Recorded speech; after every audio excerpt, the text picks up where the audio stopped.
வணக்கம் மக்களே, welcome to TN government jobs by உங்கள் ஆர்கே.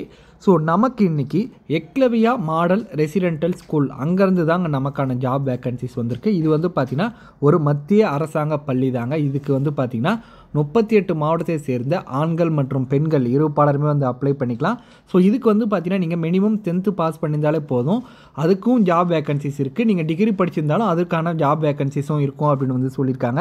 சேலரியை பொறுத்தவரையும் உங்களுக்கு 18,000லேருந்து 78,000 உங்களுக்கு 78,000 வரையும் உங்களுக்கான சேலரியாக இருக்கும் அப்படின்னு வந்து சொல்லியிருக்காங்க. இது வந்து பார்த்திங்கன்னா ஒரு பேசிக் பே தான்.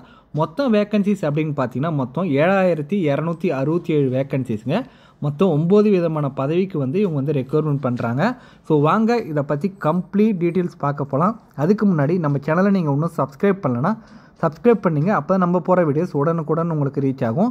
அதே மாதிரி இந்த வீடியோவை ஸ்கிப் பண்ணாமல் கடைசி வரையும் பாருங்கள். அப்போ தான் நான் சொல்ல வர விஷயம் உங்களுக்கு தெளிவாக புரியும். ஸோ இது வந்து பார்த்திங்கன்னா ஒரு மினிஸ்ட்ரி ஆஃப் ட்ரைபல் அஃபேர்ஸ் அந்த டிபார்ட்மெண்ட் கீழே இயங்கிட்டு வர ஸ்கூல் தாங்க இந்த எக்லவியா மாடர்ன் ஸ்கூலு. ஸோ இது வந்து பார்த்திங்கன்னா ஒரு பர்மனெண்ட் சென்ட்ரல் கவர்மெண்ட் ஜாப் தாங்க. இது வந்து டைரக்ட் ரெக்ரூட்மெண்ட் தாங்க. ஸோ இந்த வேலையில் நீங்கள் ஜாயின் பண்ணிட்டீங்க அப்படின்னா உங்கள் பேசிக் பேலேருந்து ஸ்பெஷல் பேவாக உங்களுக்கு 10% வந்து உங்களுக்கு அடிஷ்னலாக வந்து சேலரி இருக்கும் அப்படின்னு வந்து சொல்லியிருக்காங்க. நீங்கள் வந்து செலக்ட் ஆகிட்டிங்கன்னா உங்களுக்கான பிளேஸ் ஆஃப் போஸ்டிங் இந்தியாவில் எங்கே வேணாலும் இருக்கும். ஒரு குறிப்பிட்ட வருடம் வந்து நீங்கள் ஒர்க் பண்ணணும். அதுக்கப்புறம் உங்களுக்கு எங்கே வேணுமாலும் நீங்கள் வந்து ட்ரான்ஸ்ஃபர் வாங்கிக்கலாம் அப்படின்னு வந்து சொல்லியிருக்காங்க. ஸோ இந்த எக்லவியா மாடல் ரெசிடென்டல் ஸ்கூலை வந்து நம்ம ஷார்ட்டாக EMRS அப்படின்னு வந்து சொல்லுவோம். ஸோ இவங்களோட ஜாப் ரோல் என்ன அப்படின்னு பார்த்தீங்கன்னா குவாலிட்டியான எஜுகேஷன் 6th ஸ்டாண்டர்ட்லேருந்து 12th ஸ்டாண்டர்ட் ஸ்டூடெண்ட்டுக்கு வந்து கொடுக்கணும் அப்படின்றது தான் இவங்களோட ரோலு. ஸோ இது வந்து பார்த்திங்கன்னா ஒரு பியூர்லி வந்து பார்த்திங்கன்னா ST கேட்டகரி பீப்புளுக்கு மட்டும்தான் இந்த ஸ்கூலில் வந்து வேக்கன்சிஸ் அப்படின்னு வந்து சொல்லியிருக்காங்க. அதுவுமே வந்து பார்த்திங்கன்னா பாய்ஸ் அண்ட் கேர்ள்ஸ் தனித்தனியாக செப்பரேட் ஹாஸ்டல் இருக்கும் அப்படின்னு வந்து சொல்லியிருக்காங்க. நீங்கள் இந்த ஜாபுக்கு வந்து அப்ளை பண்ணுறீங்க அப்படின்னா நீங்கள் வந்து ஒன்ஸ் செலக்ட் ஆகிட்டிங்கன்னா அவங்க வந்து ஹாஸ்டலில் தான் நீங்கள் வந்து தங்கணும் அப்படின்னு வந்து சொல்லியிருக்காங்க. டீச்சிங் அண்ட் நான் டீச்சிங் ஸ்டாஃப் 2 பேருக்குமே வந்து ரெக்ரூட்மெண்ட் பண்ணுறாங்க. 2 பேருக்குமே வந்து பார்த்திங்கன்னா ஹாஸ்டல் கேம்பஸில் தான் நீங்கள் வந்து ஸ்டே பண்ணுற மாதிரி இருக்கும் அப்படின்னு வந்து சொல்லியிருக்காங்க. உங்களுக்கு ஃப்ரீ அகாமடேஷன் அதுன்றது அவங்க வந்து தெளிவாக சொல்லிட்டாங்க. ஸோ இதுக்கு வந்து பார்த்திங்கன்னா நீங்கள் ஆன்லைனில் தாங்க அப்ளை பண்ணணும். ஆன்லைனில் அப்ளை பண்ணுறதுக்கான ஸ்டார்டிங் டேட் ஆல்ரெடி ஸ்டார்ட் ஆகிடுச்சு. லாஸ்ட் டேட் பார்த்திங்கன்னா 23/10/2025 வரையும் உங்களுக்கான டைம் இருக்குது அப்படின்னு வந்து சொல்லியிருக்காங்க. ஸோ அப்ளிகேஷன் ஃபீஸை பொறுத்தவரையும் நீங்கள் பெண்கள், SC, ST மற்றும் மாற்றுத்திறனாளி நண்பர்களாக இருந்தால் பிரின்சிபல், PGT, TGT, நான் டீச்சிங் ஸ்டாஃப் இதுக்கெல்லாம் வந்து பார்த்திங்கன்னா அப்ளிகேஷன் ஃபீஸ் உங்களுக்கு எதுவும் இல்லை. ப்ராசஸிங் ஃபீஸ் மட்டும் 500 ரூபா பேமெண்ட் பண்ணுற மாதிரி இருக்கும் அப்படின்னு வந்து சொல்லியிருக்காங்க. அதை தவிர்த்து ஜென்ரல், OBC, MBCயாக இருக்கீங்க அப்படின்னா பிரின்சிபலுக்கு அப்ளிகேஷன் ஃபீஸ் 2,000 ப்ராசஸிங் ஃபீஸ் 500 மொத்தம் 2,500 நீங்கள் பேமெண்ட் பண்ணுற மாதிரி இருக்கும். PGT அண்ட் TGTக்கு பார்த்தீங்கன்னா 2,000 நான் டீச்சிங் ஸ்டாஃபுக்கு 1,500 நீங்கள் வந்து பேமெண்ட் பண்ணணும் அப்படின்னு வந்து சொல்லியிருக்காங்க. ஸோ இதுக்கு வந்து நீங்கள் எத்தனை விதமான போஸ்டிங் வேணாலும் நீங்கள் வந்து அப்ளை பண்ணிக்கலாம். ஒவ்வொன்றுத்துக்கும் தனித்தனியாக வந்து ஃபீஸ் பேமெண்ட் பண்ணணும் அப்படின்னு வந்து சொல்லியிருக்காங்க. ஸோ அடுத்தது பார்த்திங்கன்னா மொத்தம் 7,267 வேக்கன்சிஸ் சொன்னேன் இல்லைங்களா, அது வந்து அவங்க வந்து போஸ்ட் வைஸாக வந்து ஸ்ப்ளிட் பண்ணியிருக்காங்க. ஃபார் எக்ஸாம்பிள் பிரின்சிபலுக்கு பார்த்திங்கன்னா மொத்தம் 225 வேக்கன்சிஸ், PG டீச்சருக்கு 1,460 வேக்கன்சிஸ் அப்படின்னு வந்து ஸ்ப்ளிட் பண்ணி கொடுத்துருக்காங்க. பிரின்சிபலுக்கு பார்த்தீங்கன்னா மொத்தம் 225 வேக்கன்சிஸ் அவங்க வந்து கம்யூனிட்டி வைஸாக வந்து ஸ்ப்ளிட் பண்ணி கொடுத்துருக்காங்க. PG டீச்சருக்கு பார்த்தீங்கன்னா மொத்தம் 1,460 வேக்கன்சிஸ் அவங்க வந்து சப்ஜெக்ட் வைஸாகவும் கம்யூனிட்டி வைஸாகவும் வந்து ஸ்ப்ளிட் பண்ணி கொடுத்துருக்காங்க வேக்கன்சிஸை. அடுத்தது ட்ரெயின்டு கிராஜுவேட் டீச்சருக்கு வந்து பார்த்திங்கன்னா மொத்தம் 2,550 வேக்கன்சிஸ். இதுவுமே வந்து பார்த்திங்கன்னா சப்ஜெக்ட் வைஸாகவும் கம்யூனிட்டி வைஸாகவும் வந்து அவங்க ஸ்ப்ளிட் பண்ணி கொடுத்துருக்காங்க. அடுத்து ட்ரெயின்டு கிராஜுவேட் டீச்சர் ரீஜனல் லாங்குவேஜுக்கு பார்த்திங்கன்னா மொத்தம் 223 வேக்கன்சிஸ் கம்யூனிட்டி வைஸாக வந்து ஸ்ப்ளிட் பண்ணி கொடுத்துருக்காங்க. அடுத்தது ட்ரெயின்டு கிராஜுவேட் டீச்சர் மிஷினரிஸ்னால் ஒன்றும் இல்லைங்க, இந்த music teacher, PT sir, PT miss, லைப்ரரியனுக்கெலாம் பார்த்திங்கன்னா மொத்தம் 1,189 வேக்கன்சிஸுங்க. நான் டீச்சிங் போஸ்ட்டுக்கு பொறுத்தவரையும் hostel warden, accountant, lab attendant இதுக்கெலாம் பார்த்திங்கன்னா மொத்தம் 1,620 வேக்கன்சிஸ் அப்படின்னு வந்து சொல்லியிருக்காங்க. ஸோ அடுத்தது வந்து உங்களுக்கு வந்து பார்த்திங்கன்னா post details and level of pay சம்பளத்தை பொறுத்தவரை உங்களுக்கு பிரின்சிபலுக்கு பார்த்தீங்கன்னா ஆரம்பகட்ட சம்பளமாக பேசிக் பேவாக 78,080 இருக்கும் அப்படின்னு வந்து சொல்லியிருக்காங்க.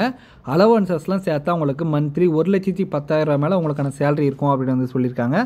PG டீச்சருக்கு 47,600. நான் சொல்கிறது எல்லாமே பேசிக் பே தாங்க. அதேமாதிரி ஒவ்வொரு போஸ்டிங்க்கும் வந்து அவங்க சேலரி கொடுக்குறாங்க. ஜஸ்ட் நீங்கள் கோ த்ரூ பண்ணிங்க அதெல்லாம். ஸோ மோட் ஆஃப் எக்ஸாமினேஷனை பொறுத்தவரை உங்களுக்கு 2 விதமான எக்ஸாமினேஷன் இருக்கும் எல்லா போஸ்டிங்க்குமே, Tier 1 அண்ட் Tier 2. எக்ஸாம் பேப்பரை பொறுத்தவரை இங்கிலீஷ் அண்ட் ஹிந்தியில் இருக்கும் அப்படின்னு வந்து சொல்லியிருக்காங்க. பிரின்சிபலுக்கு பார்த்தீங்கன்னா டயர் 1 ப்ரிலிமினரி எக்ஸாமினேஷனுக்கு மொத்தம் 100 கொஸ்டின் 100 மார்க் 2 மணி நேரம் உங்களுக்கான எக்ஸாமினேஷன் டைமு. டயர் 2ல் பார்த்தீங்கன்னா மொத்தம் 55 கொஸ்டின் 100 மார்க் அப்படின்னு வந்து சொல்லியிருக்காங்க. பிஜி டீச்சருக்குமே அதே தான். எல்லா போஸ்டிங்க்குமே வந்து பார்த்திங்கன்னா ஒரே இதில் தான் அவங்க வந்து ஃபாலோ பண்ணுறாங்க. டயர் 1 அண்ட் டயர் 2 2 விதமான எக்ஸாமினேஷன் இருக்கும். ஸோ 100 கொஸ்டின் 100 மார்க் அப்படின்னு வந்து சொல்லியிருக்காங்க. டயர் 2க்கு வந்து பார்த்திங்கன்னா 55 கொஸ்டின் 100 மார்க் அப்படின்னு வந்து சொல்லியிருக்காங்க. ஸோ ஒரு கொஸ்டின் வந்து 1 மார்க் அப்படின்னு வந்து சொல்லியிருக்காங்க. நெகட்டிவ் மார்க் இருக்குங்க. ஒரு கொஸ்டின் நீங்கள் தப்பாக ஆன்சர் பண்ணிங்கன்னா 0.33 வந்து நெகட்டிவ் மார்க் அப்படின்னு வந்து சொல்லியிருக்காங்க. ஸோ நீங்கள் ஆன்லைனில் அப்ளை பண்ணும்போது டவுட்டு எதாவது அட்மிட் கார்டு வந்து டவுன்லோட் பண்ண முடியல, எதாவது இஷ்யூ இருக்குது அப்படின்னா ஹெல்ப்லைன் நம்பர் கொடுத்துருக்காங்க 01122240112. அப்படி இல்லைனா மெயில் ஐடியுமே கொடுத்துருக்காங்க, செக் பண்ணிக்கங்க. ஸோ ஒர்க்கிங் டைமில் காலைல 9 மணிலேருந்து ஈவினிங் 5:30 வரையும் நீங்கள் வந்து கால் பண்ணி கேட்டுக்கலாம் அப்படின்னு வந்து சொல்லியிருக்காங்க. எலிஜிபிலிட்டி க்ரைட்டீரியா பொறுத்தவரையும் பிரின்சிபலுக்கு வந்து பார்த்திங்கன்னா மாஸ்டர் டிகிரி முடிச்சிருக்கணும், வித் 50% மார்க் எடுத்துருக்கணும் அப்படின்னு வந்து சொல்லியிருக்காங்க. கூட பிஎட் படிச்சிருக்கணும்.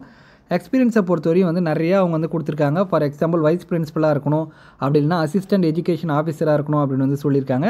பிஜி டீச்சரை பொறுத்தவரையும் இன்டகிரேட்டட் போஸ்ட் கிராஜுவேட் கோர்ஸ் முடிச்சிருக்கணும் அப்படின்னு வந்து சொல்லியிருக்காங்க. ஸோ அடுத்தது வந்து பார்த்திங்கன்னா பிஜி டீச்சர் கம்ப்யூட்டர் சயின்ஸுக்கு வந்து பார்த்திங்கன்னா MSc computer science or IT or MCA or ME or MTech computer science or IT படிச்சிருக்கணும் அப்படின்னு வந்து சொல்லியிருக்காங்க.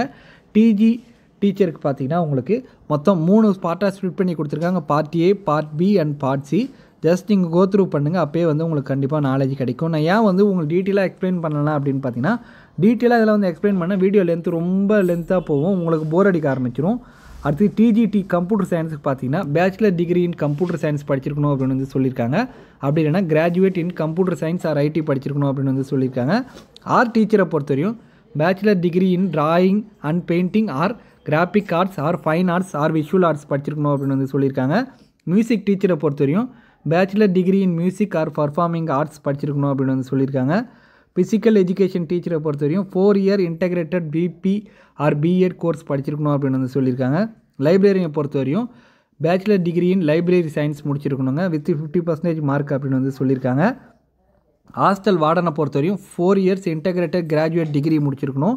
அக்கௌண்டண்ட்டுக்கு வந்து பார்த்திங்கன்னா பேச்சுலர் டிகிரி இன் காமர்ஸ் படிச்சிருக்கணும். ஜூனியர் செக்ரட்டரி அசிஸ்டண்ட்டுக்கு பார்த்தீங்கன்னா நீங்கள் 12th ஸ்டாண்டர்ட் வந்து படிச்சிருக்கணும் அப்படின்னு வந்து சொல்லியிருக்காங்க. லேப் அட்டெண்டருக்கு வந்து பார்த்தீங்கன்னா நீங்கள் 10th பாஸ் பண்ணியிருக்கணும் and diploma in laboratory technical முடிச்சிருக்கணும். அப்படி இல்லைனா வந்து 12th ஸ்டாண்டர்டில் வந்து சயின்ஸ் ஒரு குரூப்பாக எடுத்து படிச்சிருக்கணும் அப்படின்னு வந்து சொல்லியிருக்காங்க. ஸோ ஏஜ் ரிலாக்ஸேஷன் இருக்குங்க. எஸ்சி எஸ்டி நண்பர்களாக இருந்தால் 5 இயர்ஸ் ஏஜ் ரிலாக்ஸேஷன், ஓபிசியாக இருந்தால் 3 இயர்ஸ் ஏஜ் ரிலாக்ஸேஷன் அப்படின்னு வந்து சொல்லியிருக்காங்க. ஸோ இந்த வீடியோவில் அவ்வளோதான் ஃப்ரெண்ட்ஸ், இதோட இந்த வீடியோ முடியுது. ஆல்மோஸ்ட் எல்லா டீட்டெயில்ஸுமே நான் கவர் பண்ணிட்டேன் அப்படின்னு நினைக்கிறேன். உங்களுக்கு ஏதாவது சந்தேகங்கள் இருக்குது, ஏதாவது டவுட் இருக்குன்னா கண்டிப்பாக கமெண்ட் பண்ணுங்கள், நான் ஹெல்ப் பண்ணுறேன். Thank you so much for your support friends.